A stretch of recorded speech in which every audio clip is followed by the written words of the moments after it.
Japan நாட்டை பற்றி என் நண்பர் ஒருத்தர் வந்து சொன்னார். ஜப்பான் நாட்டை பற்றி நம்ம கேள்விப்பட்டிருப்போம், அவங்க கடினமாக உழைப்பாங்க அப்படின்னு சொல்லிட்டு வேறு ஒன்றும் நம்ம வந்து அங்கே எப்படி வாழ்கிறாங்க, அவங்களுடைய வாழ்க்கை முறை என்ன அப்படின்னு பற்றி நமக்கு பெருசாக தெரியாது. அப்படி ஆனால் வந்து நண்பர் ஒருத்தர் வந்து ஜப்பானில் வந்து ஒரு 6 மாதம் வந்து ஏதாவது தொழில் நிமித்தமாக ஒரு பயிற்சி எடுப்பதற்காக அங்கே போயிருக்கார். அப்போது வந்து அவர் ஜப்பானியர்களை பற்றி அவருக்கு தெரிஞ்சதை என்கிட்ட சொன்னார். முற்றிலும் வந்து ஒரு புதிதான தகவல்கள் கிடைச்சிது. என்னன்னாக்கா வந்து ஜப்பானியர்கள் வந்து நிறைய பேர் திருமணமே பண்ணாமல் வாழ்ந்துட்டுருக்காங்களாம். ஒரு 50% மேலே 50% தான் வந்து திருமண வாழ்க்கையில் ஈடுபடுகிறார்கள். குடும்ப வாழ்க்கையை திருமண வாழ்க்கையை அவர்கள் விரும்புவதில்லை அப்படிங்கிற மாதிரியான ஒரு தகவல் கிடைக்குது. அவர்களுக்கு வந்து தனியாக வாழ்கிறது தான் வந்து பிடிச்சிருக்கு அப்படிங்கிற மாதிரியான ஒரு தகவல் கிடைக்குது. இதுக்கெல்லாம் என்ன காரணமாக இருக்குன்னா, அவங்க ரொம்ப கடினமாக உழைக்கிறார்கள். அதில் வந்து அது வந்து உண்மைதான். ரொம்ப கடினமாக உழைப்பார்கள். அவர்கள் ஒரு நிறுவனத்தில் வேலை பார்க்கிறார்கள் என்றால் அந்த நிறுவனத்தை வந்து தன்னுடைய நிறுவனம் என்று சொல்லிக்கொள்வார்கள் பெருமையாக. இது வந்து எனது நிறுவனம் என்று கூட சொல்ல மாட்டாங்க. நிறுவனத்தின் பெயரை வந்து நான் தான் வந்து இப்போ ஹோண்டா அப்படின்னா ஹோண்டா அப்படிங்கிற மாதிரி சொல்லுவாங்க.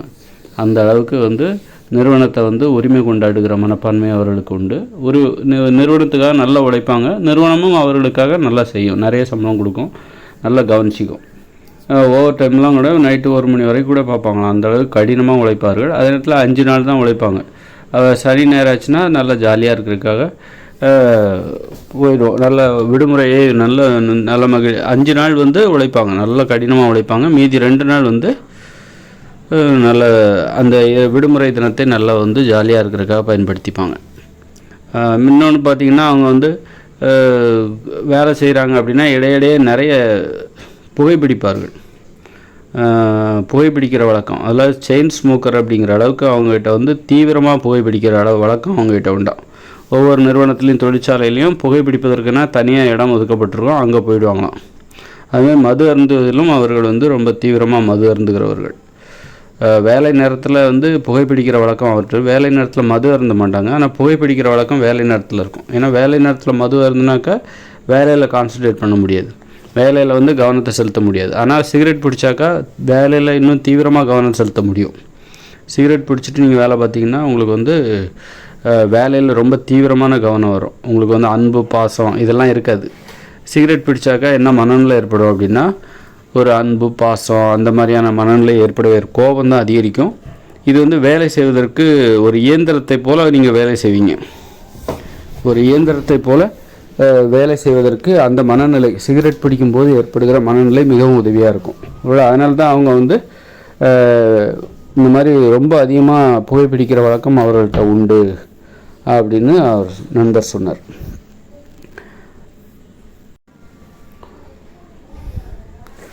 ரொம்பவும் கடினமாக உழைக்கிறதுனால அவர்களுக்கு வந்து பணத்தை பற்றிய தேடல் ரொம்ப அதிகமாக இருக்குது. பணத்தை ரொம்ப கடினமாக உழைப்பவர்கள் வந்து பண பைத்தியமாக இருப்பாங்க. அவங்க தான் வந்து கடினமாக உழைப்பாங்க. அவங்களுக்கு வந்து ஓவர் டைம்லாம் பார்த்துட்டு வீட்டுக்கு வந்து குடும்பத்தோட நேரம் செலவழிக்கிற இந்த மாதிரியான வழக்கம் அவர்களிடம் இல்லாமல் போய்விடும். எப்பவும் பணம் அந்த மாதிரியான ஒரு மனநிலை உடையவர்கள் ஜப்பானியர்கள். அதனால தான் அவங்க கடினமாக உழைக்கிறாங்க. ஜப்பானியர்கள் கடினமாக உழைக்கிறாங்கன்னா அவங்களுக்கு வந்து அப்போ வந்து இந்த பணத்தின் மீதான வெறி அது வந்து ரொம்ப அதிகமாக இருக்குது. அதுவே என்ன ஆகுது அப்படின்னா, குடும்ப வாழ்க்கை மீது அவர்களுக்கு குடும்பத்திற்காக நேரம் செலவழிப்பதே வந்து இல்லை அப்படிங்கிற மாதிரி போய் கடைசியில் குடும்ப வாழ்க்கையை இவர்கள் விரும்பாமல் ஒரு 50% தான் அவங்க வந்து குடும்ப வாழ்க்கையில் ஈடுபடுறாங்க. இப்போ அரசாங்கமே என்ன சொல்லுதுன்னா, மக்கள் தொகை ரொம்ப குறைஞ்சிக்கிட்டே போகுது, குடும்ப வாழ்க்கையில் ஈடுபடுங்க, குழந்தை பெற்றுக்கோங்க.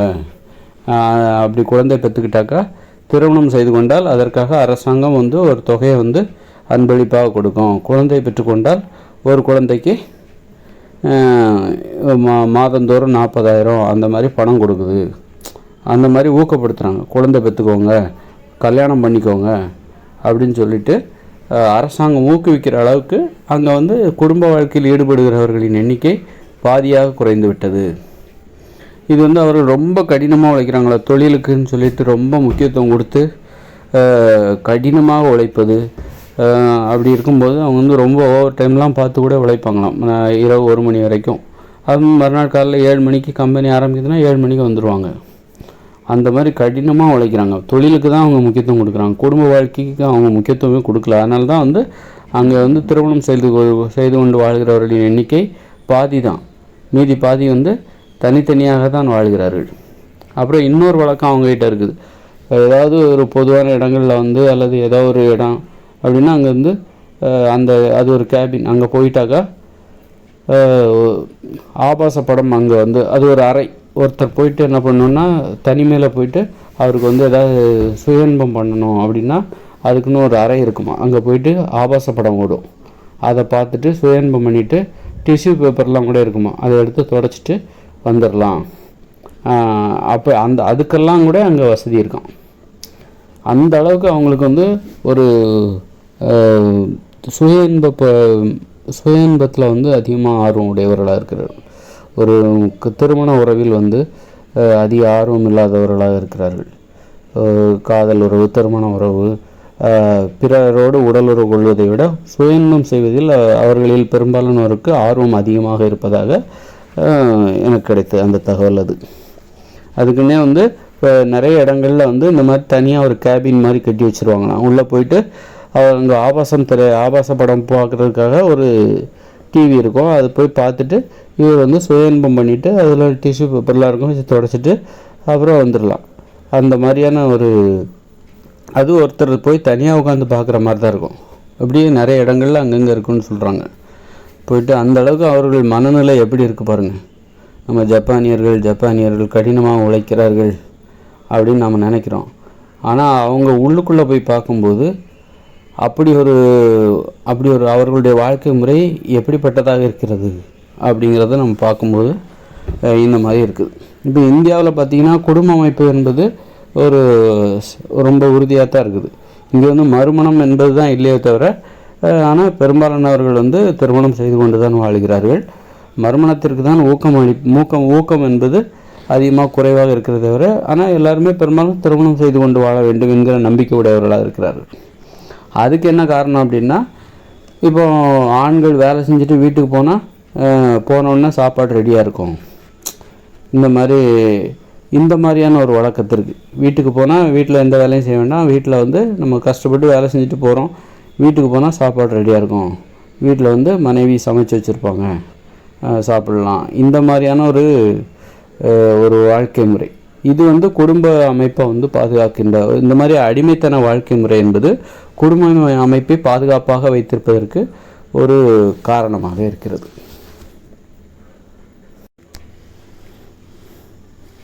மற்றபடி வந்து இந்தியர்கள் குடும்ப அமைப்பின் முக்கியத்துவம் தெரிந்து அதை பாதுகாக்கிறார்கள், அதை அற்புதமாக பாதுகாக்கிறார்கள் அப்படின்லாம் சொல்ல முடியாது. இங்கே ஒரு பலவீனம், ஒரு அடிமைத்தனம், இந்த மாதிரி ஒரு அடிமைத்தன நடைமுறை தான் அந்த குடும்ப அமைப்பை வந்து பாதுகாக்கிறது.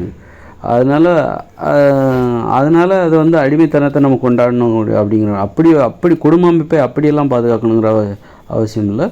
குடும்ப அமைப்பை வேறு விதமாகவும் பாதுகாக்கலாம், சுதந்திரமாகவும் பாதுகாக்கலாம், அடிமைத்தனம் இல்லாமல் சுதந்திரமான முறையிலும் பாதுகாக்கலாம். எப்படின்னாக்கா சட்டம் போட்டுருணும், ஒரு 20 வயசுக்கு மேலே எல்லாருமே கல்யாணம் பண்ணிக்கணும், அல்லது நீங்கள் வந்து விவாகரத்து பண்ணுறீங்களா அடுத்த 3 மாதத்தில் இன்னொரு கல்யாணம் பண்ணிக்கணும், திருமணம் செய்து கொள்ளாமல் யாரும் வாழக்கூடாது, தனியாக வாழக்கூடாது, மதத்தின் பெயரால் ஒரு சாமியாராக வாழக்கூடாது, கன்னியாஸ்திரி, பாதிரியார், இந்த மாதிரியான வழக்கத்திற்கெல்லாம் இங்கே அனுமதி கிடையாது.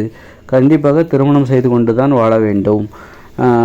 பிரிந்து விட்டால், கணவன் இழந்து விட்டாலோ, மனைவி பிரிந்து விட்டாலோ, மனைவியை இழந்து விட்டாலோ, அதன் பிறகு வருகிற 3 மாதங்களுக்குள் நீங்கள் இன்னொரு திருமணம் செய்து கொள்ள வேண்டும்.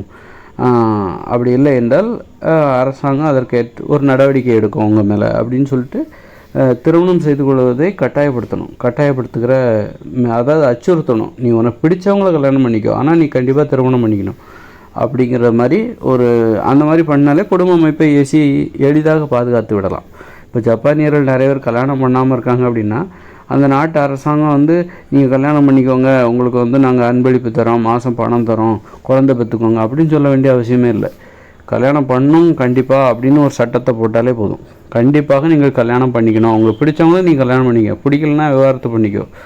அது மாதிரி ஒரு குழந்தை பிறந்துச்சுன்னா 8 வருஷத்துக்குள்ளே நீ விவாகரத்து பண்ணவே முடியாது. அந்த குழந்தைக்கு 8 வயசு கடந்தால் தான் நீ விவாகரத்துக்கே விண்ணப்பிக்க முடியும். ஒரு குழந்தை பிறந்தாச்சுன்னா உனக்கு வந்து ஒரு பொறுப்பு இருக்குது.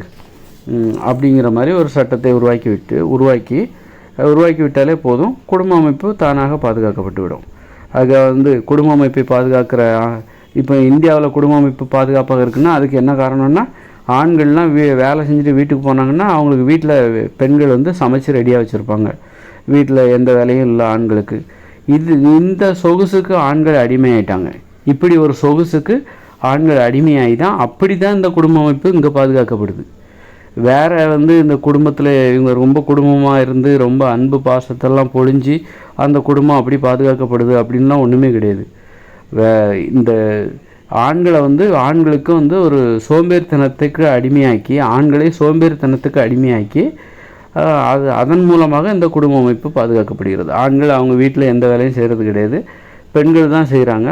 வீட்டுக்கு போனால் ஆண்களுக்கு ஒரு சொகுசான ஒரு வாழ்க்கை, எந்த வேலையும் செய்ய வேண்டிய அவசியம் இல்லை. டிவி பார்த்துட்டு உட்காந்துட்டு அப்படி இருந்தாலே போதுமானது. மற்ற எல்லா வேலையும் வந்தாங்கன்னா வீட்டில் சாப்பாடு ரெடியாக இருக்கும், டீ காஃபி எப்போ என்ன வேணும் எல்லாத்தையும் பெண்கள் ரெடி பண்ணி கொடுத்துருவாங்க. இந்த மாதிரி ஒரு சொகுசு இந்தியாவில் இருக்குது. இதுதான் இங்கே இந்தியாவில் குடும்ப அமைப்பை பாதுகாப்பதற்கான காரணமே தவிர, ஒரு சுதந்திரமாக வாழ்வதாக இருந்தால், இப்போ ஜப்பான் நாடுலாம் சுதந்திரமாக வாழக்கூடிய ஒரு நாடு. அதனால் ஒரு அமெரிக்கானா அங்கே சுதந்திரமாக வாழக்கூடிய ஒரு நாடு. அப்படி இருக்கும்போது அங்கெல்லாம் அங்குள்ள ஒரு மனைவி தனது கணவனுக்காக சோத்தை பொங்கி வச்சு ஆக்கி வச்சுட்டு வீட்டுக்காரன் எப்போ வரோம் அப்படின்னு சொல்லி வாசலில் வெளி மேலே வழி வச்சுலாம் காத்திருக்க மாட்டா. அவங்க எல்லாம் கொஞ்சம் சுதந்திரமாக தான் யோசிப்பாங்க, அடிமையாகலாம் யோசிக்க மாட்டாங்க. அப்படி இருக்கிறனால அவங்களுக்குள்ள ஏதாவது பிரிவுகள் வரும்போது அவங்க பிரிஞ்சு வாழ்கிறது அங்கே அதிகமாக இருக்குது. திருமணம் பண்ணிக்காமல் குழந்தை பெற்றுக்கிற இதுவும் அதிகமாக இருக்குது. இந்தியாவில் சுதந்திரமான ஒரு வாழ்க்கை இங்கே உள்ளவங்கள்ட்ட கிடைக்காது. பெண்களை அடிமைப்படுத்துகிற எண்ணம் ஆண்களுக்கு அடிமையாக இருக்க வேண்டும் என்கிற எண்ணம் பெண்களுக்கும் இருக்குது. அதன் மூலம் நிறைய ஆண்கள் சொகுசாக வாழ்கிறார்கள். அந்த சொகுசுக்கு ஆண்கள் அடிமையாகிட்டாங்க. வீடுகளில் ஆண்கள் சொகுசாக வாழ்கிறார்கள். அது மாதிரி பெண்கள் வேலைக்கு போக வேண்டிய அவசியம் பெரும்பாலான பெண்களுக்கு இல்லை. அதனால் பெண்கள் அந்த வகையில் சொகுசாக வாழ்கிறார்கள். ஆக ஒருத்தருக்கு ஒருத்தர் ஏதோ ஒரு இடத்துல ஒரு விஷயத்தில் சொகுசாக இருக்காங்க. ஆண்கள் தொழிலில் கஷ்டப்படுறாங்க, பெண்கள் வீட்டில் கஷ்டப்படுறாங்க. பெரும்பாலான பெண்களுக்கு வேலைக்கு போக வேண்டிய அவசியம் இல்லை, அதனால் வீட்டில் மட்டும் கஷ்டப்படுறாங்க. ஆண்கள் தொழிலில் மட்டும் கஷ்டப்படுறாங்க. இப்படி ஒரு ஒப்பந்தம் போட்டுட்டு அதன் மூலம்தான் இந்த குடும்ப அமைப்பு பாதுகாக்கப்படுகிறது. குடும்ப அமைப்பு இங்கே ஒரு சுதந்திரமாக வாழ்ந்த குடும்ப அமைப்பை பாதுகாக்க வேண்டும் என்றால் அதற்கு சட்டம்தான் உதவி செய்ய வேண்டும். யாரும் திருமணம் செய்து கொள்ளாமல் குறிப்பிட்ட வயசை தாண்டி யாரும் தனியாக வாழவே கூடாது. ஒரு குறிப்பிட்ட மாதங்களுக்கு மேலே ஒரு 21 வயசை தாண்டிச்சுன்னா எல்லாரும் திருமணம் செய்து கொள்ள வேண்டும் கண்டிப்பாக. அதாவது ஏதாவது பிரிந்து விட்டால் அதன் பிறகு வருகிற 3 மாதங்களுக்குள் நீங்கள் திருமணம் செய்து கொள்ள வேண்டும். முதுமையை காரணம் காட்டி கூட நீங்கள் யாரும் தனியாக வாழக்கூடாது அப்படின்னு அரசாங்கமே சட்டம் போட்டு மக்களை மிரட்ட வேண்டும், அச்சுறுத்த வேண்டும். அதனால் அரசாங்கத்துக்கு கண்டிப்பாக மக்கள் பயப்படுவாங்க. அப்படி போட்டாலே போதும், எல்லோரும் கல்யாணம் பண்ணிட்டு தான் வாழ போகிறாங்க. குடும்பத்தை எளிதாக பாதுகாத்து விடலாம். அதுக்கு அவங்ககிட்ட போய்ட்டு உங்களுக்கு அன்பளிப்பு தரேன், குழந்தை பத்துக்கிட்டா மாதம் 40,000 தரேன், கொடுக்கலாம், தப்பு இல்லை. ஆனால் நீங்கள் அதாவது கல்யாணம் பண்ணிக்கிட்ட கெஞ்ச வேண்டிய அவசியம் இல்லை. அரசாங்கம் மக்களிடம் கெஞ்ச வேண்டிய அவசியம்லாம் இல்லை. சட்டத்தை போட்டாலே போதும். அப்படி இல்லையா ஜெயிலில் பிடிச்சி போட்டுருவோம் அப்படின்னு எதையாவது சொன்னாக்கா அவங்க கண்டிப்பாக பயப்படுவாங்க. மக்கள் பயப்பட தான் செய்வாங்க. உங்களுடைய சலுகைகள் எதுவும் கிடைக்காது, வேலை எதுவும் கிடைக்காது, அவள் வாழ்வதே சிரமமாயிரும் அப்படின்னு அச்சுறுத்தினாலே போதும், மக்கள் ஒழுங்காக கல்யாணம் பண்ணிவிட்டு வாழ ஆரம்பிச்சிருவாங்க. அதனால் குடும்ப அமைப்பை பாதுகாப்பதற்கு அடிமைத்தனம் தேவையே கிடையாது. அப்படி ஒரு சட்டம் இல்லாதனால்தான் கண்டிப்பாக கல்யாணம் பண்ணி தான் வாழணும், யாரும் தனியாக வாழக்கூடாது, முதுமையை காரணம் காட்டி யாரும் தனியாக வாழக்கூடாது, வயசானா கூட கணவன் இல்லைன்னா கூட இன்னொரு கல்யாணம் பண்ணிக்கணும் அப்படின்னு ஒரு சட்டம் போடாதனால்தான் இங்கே குடும்ப அமைப்பை பாதுகாப்பதற்கு அடிமைத்தனம் என்பது தேவையாக இருக்கிறது. மற்றபடி இப்படி ஒரு சட்டம் போட்டிருந்தால் அடிமைத்தனமே இங்கே தேவையில்லை. குடும்ப அமைப்பு பாதுகாப்பாக இருக்கும். எல்லா நாட்டிலையும் குடும்ப அமைப்பு பாதுகாப்பாக இருக்கும். எல்லா நாட்டிலையும் குடும்ப அமைப்பை பாதுகாக்கலாம். இந்தியாவில் மட்டும் கிடையாது, அமெரிக்காவில் கூட பாதுகாக்கலாம். இப்படி ஒரு சட்டத்தை போட்டாக்கா ஜப்பான், அமெரிக்கா எங்கே வேணாலும் குடும்ப அமைப்பை பாதுகாத்து கொள்ளலாம்.